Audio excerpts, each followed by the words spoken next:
して昔ある本で読んだんですけど、この世の中には2種類の人間がいると。で、1つ目が自分の欲しいものを見ている人で、2つ目が自分の欲しいものを妨げているものを見ている人。さあ、あなたはどっちですか？はい、皆さんこんにちは。橘さゆりです。今日はですね、ちょっと強いタイトルです。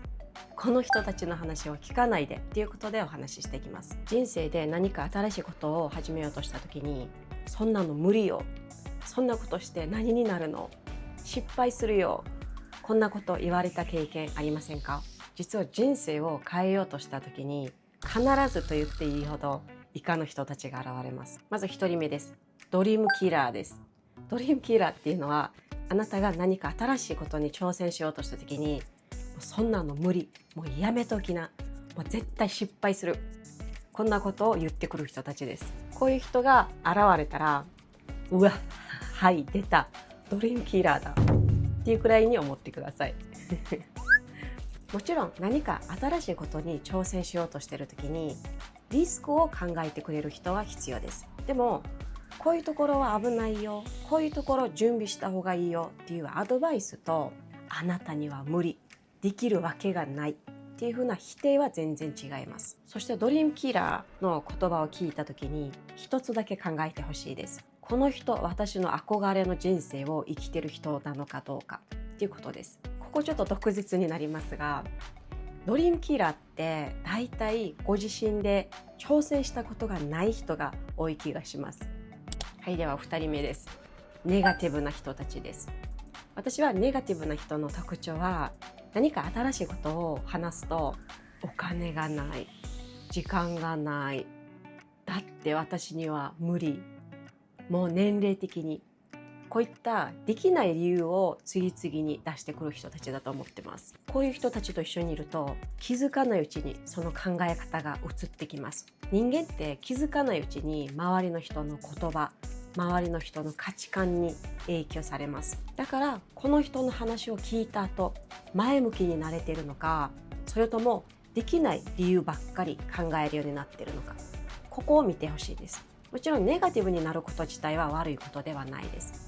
慎重になることも必要です。あなたの可能性を広げてくれる人と狭めてくる人、どちらと多くの時間を過ごすかはちゃんと選んだ方がいいです。そして昔ある本で読んだんですけど、この世の中には2種類の人間がいると。で、1つ目が自分の欲しいものを見ている人で、2つ目が自分の欲しいものを妨げているものを見ている人。さあ、あなたはどっちですか？はい、では3人目です。ここだいぶびっくりされると思います。ご両親です。親の言うこと聞いたらダメなのと思ってると思います。もちろん親を大切にすることはとても素晴らしいことです。今まで育ててくれたことへの感謝もとても大切です。でも親を大切にすることと親の価値観で人生を生きることは別です。親はもちろんあなたより長く生きてます。だからこそ人生経験があります。でもあなたの人生を生きた経験がないんです。例えば昔は親にもうゲームばっかりしてないでちゃんと勉強しなさいって言われるのが普通でしたよね。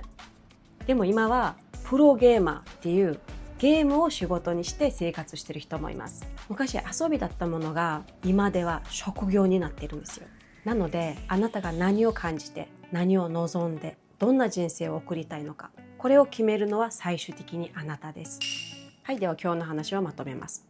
ここまでドリームキラー、そしてネガティブな人たち、そしてご両親の話を聞かないでっていうふうにお話ししました。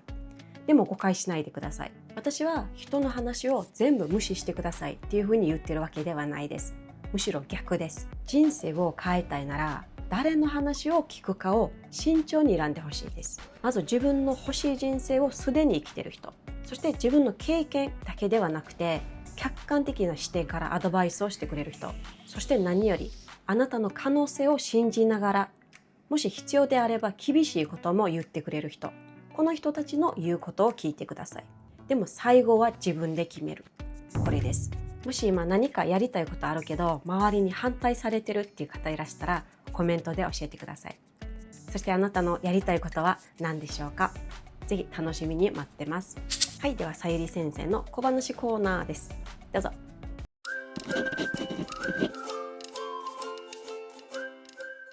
はい、ではさゆり先生の小話コーナーが始まりました。イエーイ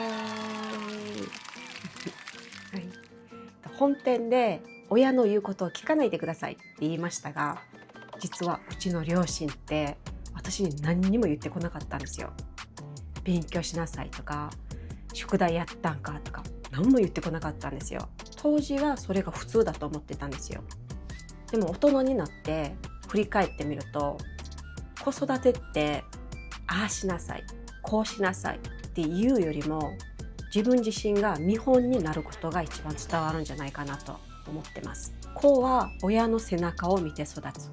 この言葉本当なんだなと思います。だから私も従業員に対してあれしなさい、これしなさいって言わないんですよ。その代わりに自分がちゃんとした見本でいられるようにしたいと思ってます。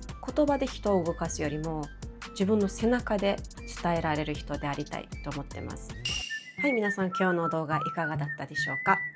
ぜひいいねボタンと、そしてチャンネル登録、そしてベルマークもオンにしてください。ではまた次の動画でお会いしましょう。さよなら。